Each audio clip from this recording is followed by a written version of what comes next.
শুরুতেই নজর রাখতে হচ্ছে সিঙ্গুরের দিকে। সেখানে নার্সিংহোমে নন্দীগ্রামের পড়ুয়ার মৃত্যু সম্পর্কে টানাপোড়েনেই আত্মঘাতী পড়ুয়া। গতকাল সিঙ্গুরের নার্সিংহোমে পড়ুয়ার দেহ উদ্ধার। সিঙ্গুরের নার্সিংহোমে নন্দীগ্রামের পড়ুয়ার মৃত্যু, ঠিক কি ঘটনা ঘটেছে আরো ডিটেল আপনাদের জানার চেষ্টা করব, আপনাদের জানাবো।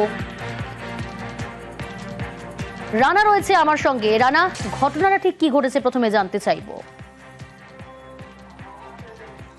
হ্যাঁ দেখো, যেটা হচ্ছে গতকাল এই সিঙ্গুরের বোরাই চৌমাথায় একটি শিবম নার্সিংহোম বলে একটি বেসরকারি নার্সিংহোম আছে। সেখান থেকে তার আগের দিন রাত্রির 11টা নাগাদ এখানকার নার্সিং পড়ুয়া দীপালি জানা, যার বাড়ি হচ্ছে নন্দীগ্রাম, সে এখানে মাত্র দুদিন আগে কাজে যোগদান করেছিল নার্সিং ট্রেনিং সার্টিফিকেট পাওয়ার জন্য, যেটা তার পরবর্তীকালে যে নার্সিংয়ের যে ট্রেনিং নেবে সেইখানে তার একটা সার্টিফিকেটের প্রয়োজন বলে এই নার্সিংহোমে সে যোগদান করেছিল।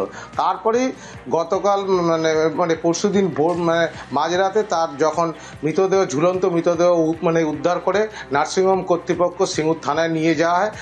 সেখান থেকে মৃত ঘোষণা করলে থানাতে তার মৃতদেহ রাখা হয়।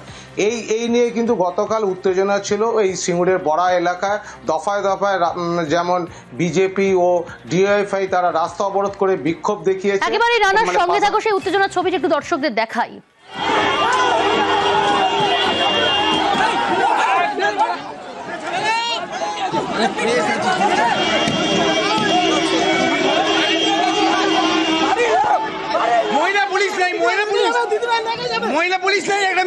এদিকে সিঙ্গুরে নার্সিং পড়ুয়ার মৃত্যুতে গ্রেফতার করা হয়েছে দুজনকে। পড়ুয়া নার্সের মৃত্যুতে ধৃত প্রেমিক আর কাকে কাকে গ্রেফতার করা হয়েছে আরো ডিটেল জানাবে রানা রয়েছে আমার সঙ্গে। রানা, পুলিশ সূত্রে কি খবর? হ্যাঁ দেখো, ইতিমধ্যে কিন্তু সিঙ্গুর থানার পুলিশ দুজনকে গ্রেপ্তার করেছে। যে নার্সিংহোমের ঘটনা, সেই নার্সিংহোমের যে মালিক সুকান্ত গোড়া তাকে, ও পাশাপাশি এই যে মৃত যে নার্সিং পড়ুয়া তার মোবাইল, সেই মোবাইলের সূত্র ধরে কিন্তু মেদিনীপুরের এগরা থেকে রাধা গোবিন্দ ঘটন নামে একজনকে গ্রেপ্তার করে তাকে চন্দননগর মহকুমা আদালতে পাঠিয়েছে। পুলিশ সূত্রে যেটা জানা যাচ্ছে, এই যে মৃত যে নার্সিং পড়ুয়া তার যে মোবাইল ফোন ফোনের বিভিন্ন কল লিস্ট, চ্যাট, এই সমস্ত তথ্য থেকে কিন্তু এই রাধা গোবিন্দ ঘটনের নামটা সামনে আসে। তার সাথে এই বেশ কয়েকদিন, ঘটনার কয়েকদিন আগে কি কথোপকথন হয়েছে, কি হয়েছে, সেইটা সূত্র ধরে পুলিশের প্রাথমিক অনুমান যেটা হচ্ছে কোনো প্রেম ঘটিত কারণে কিন্তু এই আত্মহত্যার ঘটনা। তার কারণটা হচ্ছে এই যে রাধা গোবিন্দ ঘটনের সাথে সম্পর্ক ছিল হচ্ছে দীপালি জানার, সেই সম্পর্ক কিন্তু কয়েকদিন ধরে টানাপোড়েন চলছিল। সেই মানসিক অবসাদের জেরে কিন্তু এই ধরনের যে ঘটনা ঘটেছে, যে সুইসাইড করেছে, এটাও কিন্তু সামনে আসছে। তবে এখনো পর্যন্ত কলকাতা মেডিকেল কলেজে ময়নাতদন্ত চলছে। ময়নাতদন্তের রিপোর্টে জানা যাবে যে প্রকৃত সে আত্মহত্যা করেছিল না তাকে খুন করা হয়েছিল।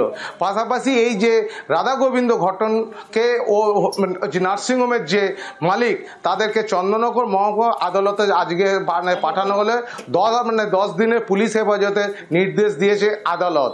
এইখানেই পুলিশ এবার তদন্ত আরও শুরু করবে যে এই যে রাধা গোবিন্দ ঘটনের সাথে দীপালি জানার কতদিনের সম্পর্ক ছিল, কি সম্পর্ক ছিল, তারা সে কি প্রতারিত হয়েছিল কিনা নার্সিং পড়ুয়া, সেই সব বিষয়ে জিজ্ঞাসাবাদ করবে। তবে প্রাথমিকভাবে পুলিশের অনুমান যে প্রেম ঘটিত কারণে কিন্তু আত্মহত্যার ঘটনা ঘটেছে। নার্সিং পড়ুয়ার মৃত্যুতে উত্তেজনা শ্রীরামপুর ওয়ার্লস হাসপাতালে ময়নাতদন্তের দাবি। হাসপাতালে মর্গের সামনে বিক্ষোভে বাম যুব সংগঠন। কলকাতায় দেহ আনার সময় পুলিশকে বাধা বিক্ষোভকারীদের, জোর করে কলকাতা মেডিকেলে ময়নাতদন্তের অভিযোগ।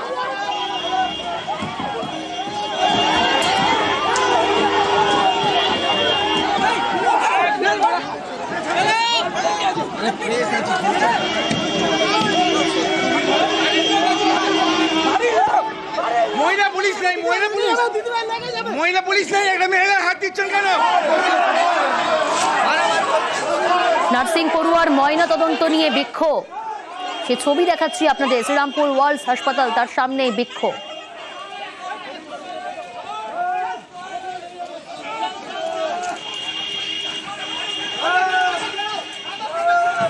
নার্সিং পড়ুয়ার ময়নাতদন্ত নিয়ে বিক্ষোভ। সিঙ্গুরের নার্সিংহোমে নন্দীগ্রামের পড়ুয়ার মৃত্যু। জোর করে কলকাতা মেডিকেলে ময়নাতদন্তের অভিযোগ।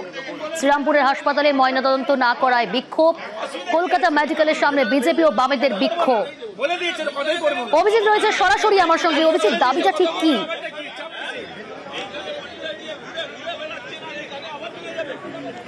প্রিয়াঙ্কা, বুধবার রাত 11:10 নাগাদ পূর্ব মেদিনীপুরের নন্দীগ্রামে সুকুমার জানা তার কাছে ফোন আসে। এই হুগলি সিঙ্গুরের বেতাইয়ের যে নার্সিংহোম, যেখানে মাত্র 3 দিন আগে এই যে তরুণী মারা যান, 3 দিন আগে সেখানে কাজে যোগ দিয়েছিলেন সেই দীপালি জানা, তার কাছে ফোন যায় তার বাবা সুকুমার জানার কাছে যে তার কন্যা আত্মহত্যা করেছে। তার বাবা তড়িঘড়ি যেটুকু সময় লাগে রাত 3:30টার সময় নার্সিংহোমে পৌঁছায়। অভিযোগ যে তিনি সেখানে গিয়ে তার কন্যার দেহ দেখতে পায়নি। সেখান থেকে বলা হয় দেহ থানায় আছে। আর এখান থেকেই পরিবারের বক্তব্য যে কেন তাকে বলা হয়েছিল আত্মহত্যা।